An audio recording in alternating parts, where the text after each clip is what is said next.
Hello, everyone. Welcome to Learn English with Podcast. I'm Nikki. And I'm Tony. We're excited to have you with us today. How are you, Nikki? I'm great, Tony. How about you? I'm doing fantastic. So, what's our topic for today? Today, we're talking about conditionals. This is a fun and useful topic that will help you improve your English in different situations. Conditionals? That sounds interesting. Can you explain a bit more about what conditionals are, Nikki? Sure, Tony. Conditionals are sentences that describe a condition and a result. There are different types of conditionals like zero conditional, first conditional, second conditional, and third conditional. Today, we'll learn about all of them. That's right. Conditionals are super important because we use them all the time in daily conversations. For example, if it rains, I take an umbrella. That's a zero conditional. Exactly. And for a first conditional, we can say, if it rains tomorrow, I will take an umbrella. Yes. The zero conditional talks about general truths or habits, while the first conditional talks about possible future events. And then we have the second conditional, which is about unreal or unlikely situations in the present or future. For example, if I won the lottery, I would travel the world. And let's not forget the third conditional, which talks about unreal situations in the past. Like, if I had studied harder, I would have passed the exam. That's a good way to put it, Tony. So, let's start with some personal experiences. Do you use conditionals often, Tony? Oh, absolutely. For example, if I finish my work early, I usually go for a run. How about you, Nikki? I do. If I have free time on the weekend, I like to read a good book. It's a great way to relax. That's nice. And it's so natural to use these conditionals in our conversations. It really helps us express what we do or what we plan to do. Yes. And it's important for our listeners to practice them too. Understanding conditionals can make conversations much clearer and more interesting. Totally agree. And don't worry, everyone, we'll make sure you get plenty of practice with dialogues and examples. Right. So, today we'll explain the zero, first, second, and third conditionals, share some examples, and then listen to conversations where these conditionals are used. Plus, we'll have a bit of fun along the way, as always. Absolutely. So, let's dive into the world of conditionals. First up, we'll talk about the zero conditional. Yes, the zero conditional. This is used for things that are always true, like facts and general truths. That's right, Tony. The zero conditional uses the present simple tense in both parts of the sentence. For example, if you heat water to 100 degrees Celsius, it boils. Another example is if you mix red and blue, you get purple. These are things that always happen under certain conditions. It's pretty straightforward, right? Definitely. And to make it even clearer, let's listen to a conversation using the zero conditional. Great idea. Let's hear how two friends use the zero conditional in their daily lives.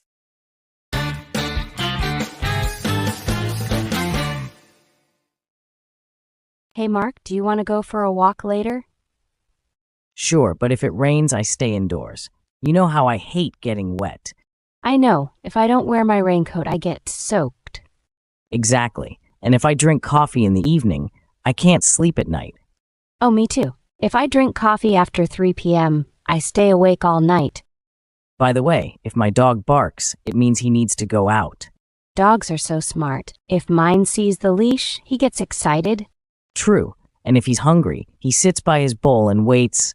Same here. If I leave food on the counter, my cat jumps up to get it. Pets are funny. If we treat them well, they make us so happy. Absolutely. So what time should we go for that walk? Let's see. If the weather stays nice, how about 5 p.m.? Sounds good to me. See you then.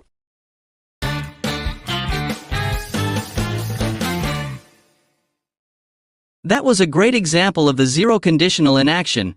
Did you notice how they used present simple tense in both parts? Yes, it was very clear. They talked about things that always happen under certain conditions. So, let's discuss the conversation a bit. What did you think, Nikki? I liked how they talked about everyday situations, like walking in the rain and drinking coffee. It shows how common the zero conditional is. Exactly, and it's useful because we often talk about habits and general truths. Right. For example, Mark said, "If it rains, I stay indoors." This shows a habit he has. And Sophie mentioned, If I drink coffee after 3 p.m., I stay awake all night. That's another good example of a general truth. They also talked about their pets. For instance, Mark said, "If my dog barks, it means he needs to go out." Yes. And Sophie added, "If I leave food on the counter, my cat jumps up to get it." These are all habits or truths about their pets. So, let's pick out 4 words or expressions from the dialogue and explain them. Good idea. How about soaked, leash, stay awake, and counter? Perfect. Soaked means very wet. For example, if I don't wear my raincoat, I get soaked. A leash is a strap used to control a dog. For example, if my dog sees the leash, he gets excited. Stay awake means not to fall asleep. For example, if I drink coffee after 3 p.m., I stay awake all night. And a counter is a flat surface in the kitchen where you prepare food. For example, if I leave food on the counter, my cat jumps up to get it. Great explanations, Tony. Now, let's move on to the first conditional. The first conditional is used for real and possible situations in the future. It talks about things that might happen if a certain condition is met. Exactly. The structure is pretty simple. We use the present simple tense in the if clause, and the future simple tense will base verb in the main clause. For example, if it rains tomorrow, I will take an umbrella. Another example could be if I finish my homework, I will watch TV. That's right. The first conditional is very useful for making plans and predictions. Let's listen to a conversation where the first conditional is used. Good idea. Let's hear how 2 friends plan their weekend using the first conditional.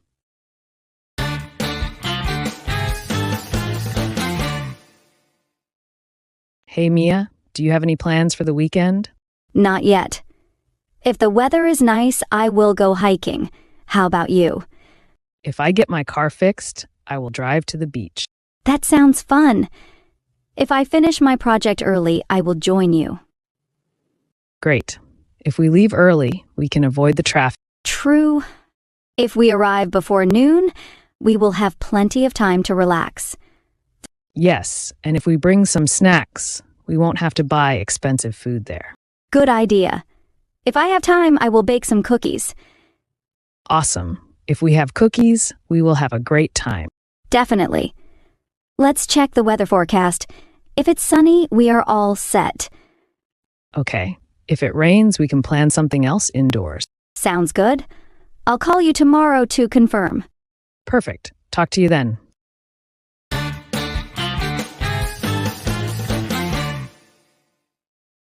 That was a fantastic example of the first conditional.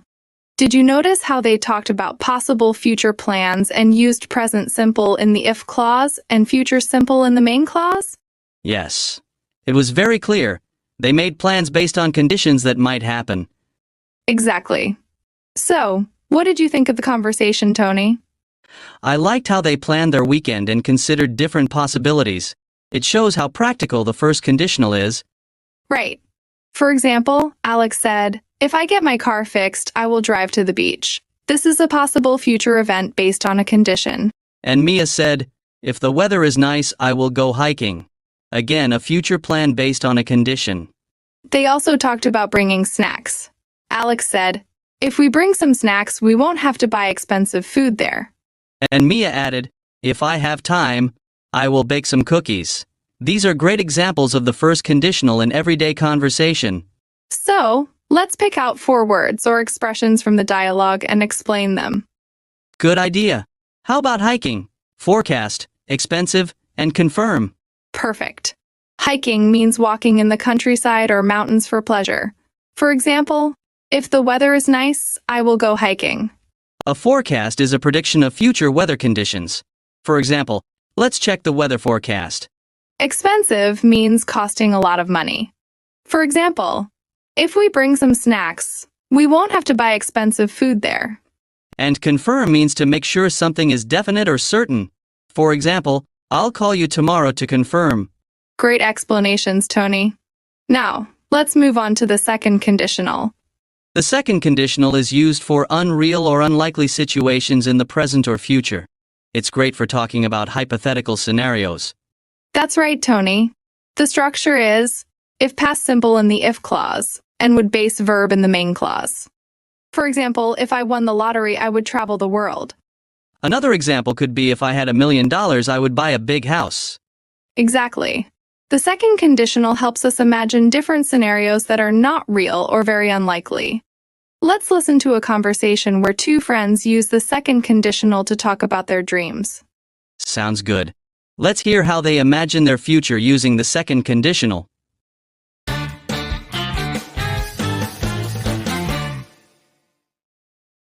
Hey Lisa, what would you do if you won $1 million?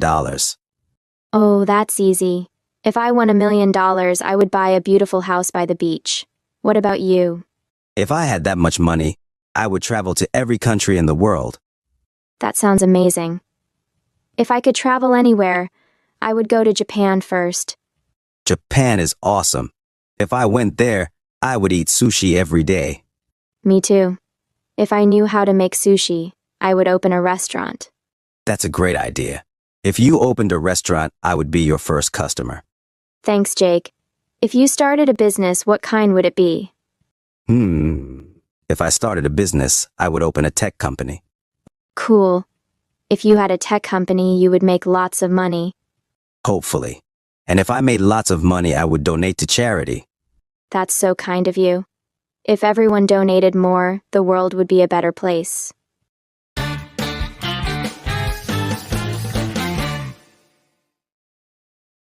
That was a wonderful example of the second conditional. Did you notice how they talked about unreal or unlikely situations? Yes. It was very clear. They used the past simple in the if clause and would base verb in the main clause. Exactly. So, what did you think of the conversation, Tony? I liked how they dreamed about what they would do with a lot of money. It shows how the second conditional can be used to talk about dreams and hypothetical scenarios. Right. For example, Jake said, if I had that much money, I would travel to every country in the world. This is an unlikely future event based on a condition. And Lisa said, if I won $1 million, I would buy a beautiful house by the beach. Again, an unreal scenario. They also talked about starting businesses. Jake said, if I started a business, I would open a tech company. And Lisa added, if I knew how to make sushi, I would open a restaurant. These are great examples of the second conditional in everyday conversation. So, let's pick out 4 words or expressions from the dialogue and explain them. Good idea. How about hypothetical, donate, customer, and charity? Perfect. Hypothetical means something imagined, or not real. For example, the second conditional helps us imagine different scenarios that are not real or very unlikely. Donate means to give money or goods to help a person or organization. For example, if I made lots of money, I would donate to charity. A customer is a person who buys goods or services. For example, if you opened a restaurant, I would be your first customer. And charity is an organization that helps people in need. For example, if everyone donated more, the world would be a better place. Great explanations, Tony. Now, let's move on to the third conditional. The third conditional is used for unreal situations in the past. It helps us talk about things that didn't happen and imagine different outcomes. That's right, Tony. The structure is, if past perfect in the if clause and would have past participle in the main clause. For example, if I had studied harder, I would have passed the exam. Another example could be, if I had woken up earlier, I would have caught the bus. Exactly. The third conditional helps us reflect on past events and their possible outcomes. Let's listen to a conversation where two friends use the third conditional to talk about past situations. Sounds good. Let's hear how they imagine different outcomes for their past actions using the third conditional.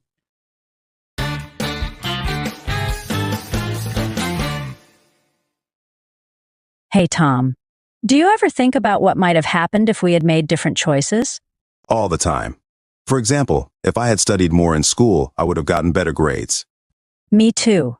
If I had known how important it was, I would have taken my studies more seriously. And if I had taken that job offer, I would have moved to New York. Wow. That would have been a big change. If you had moved, we might not have become friends. True. And if I had saved more money, I could have traveled more. Same here. If I had traveled more, I would have experienced different cultures. It's interesting to think about. If we had made different choices, our lives would be so different now. Definitely. If I had learned to play an instrument, I might have joined a band. That's cool. If I had practiced more, I would have been a better soccer player. Life is full of what ifs. If we had known then what we know now, who knows where we'd be? Exactly. But we can only learn from the past and make better choices in the future.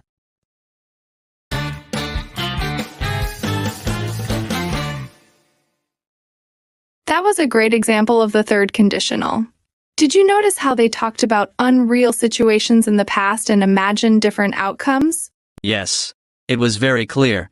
They used the past perfect in the if clause and would have past participle in the main clause. Exactly. So, what did you think of the conversation, Tony? I liked how they reflected on their past decisions and imagined different outcomes. It shows how the third conditional can be used to think about what might have been. Right. For example, Tom said, "If I had studied more in school, I would have gotten better grades." This is an unreal situation in the past. And Emma said, "If I had known how important it was, I would have taken my studies more seriously." Again, an imagined outcome for a past event. They also talked about moving and saving money. Tom said, "If I had taken that job offer, I would have moved to New York." And Emma added, "If I had traveled more, I would have experienced different cultures." These are great examples of the third conditional in everyday conversation. So, let's pick out 4 words or expressions from the dialogue and explain them. Good idea. How about outcome, choice, reflect, and culture? Perfect. Outcome means the result of a situation. For example, the third conditional helps us reflect on past events and their possible outcomes. A choice is a decision between 2 or more possibilities. For example, if we had made different choices, our lives would be so different now. Reflect means to think carefully about something. For example, they reflected on their past decisions. And culture is the way of life, especially the general customs and beliefs of a particular group of people. For example, if I had traveled more, I would have experienced different cultures. Great explanations, Tony. Now, let's move on to the final part where we'll review all the conditionals we've learned today. Great idea, Nikki. We started with the zero conditional, which we use for things that are always true. Remember, the structure is present simple in both parts of the sentence. Exactly. For example, if you heat water to 100 degrees Celsius, it boils. Then we moved on to the first conditional, which is used for real and possible situations in the future. The structure is present simple in the if clause and future simple in the main clause. Yes. Like if it rains tomorrow, I will take an umbrella. After that, we talked about the second conditional, which is for unreal or unlikely situations in the present or future.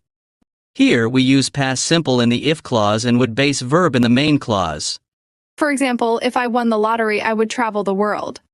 And finally, we discuss the third conditional, which is for unreal situations in the past.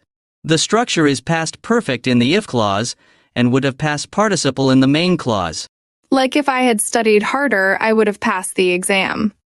It's important to practice these conditionals because they're so useful in everyday conversation. Absolutely. So, Tony, what's one key takeaway for our listeners today? I'd say the key takeaway is to practice using conditionals in different contexts. The more you use them, the more natural they will become. Great advice. And don't be afraid to make mistakes. Learning a language is all about practice and making progress step by step. That's right. And remember to listen to English as much as you can. Watch movies, listen to music, and of course keep tuning in to our podcast. We hope you all enjoyed today's episode and learned something new. Yes. Thanks for joining us. If you have any questions or topics you want us to cover, feel free to reach out. Thanks for joining us today, everyone. We hope you enjoyed learning about conditionals and found our examples helpful. Yes. And remember, the best way to improve your English is to practice regularly. Try using these conditionals in your conversations this week.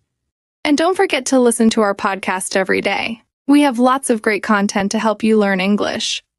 If you like this episode, please subscribe to our podcast. Give us a like and share it with your friends. Your support helps us keep making these episodes for you. Thanks again for listening, and we'll see you next time on Learn English with Podcast. Bye, everyone. Bye.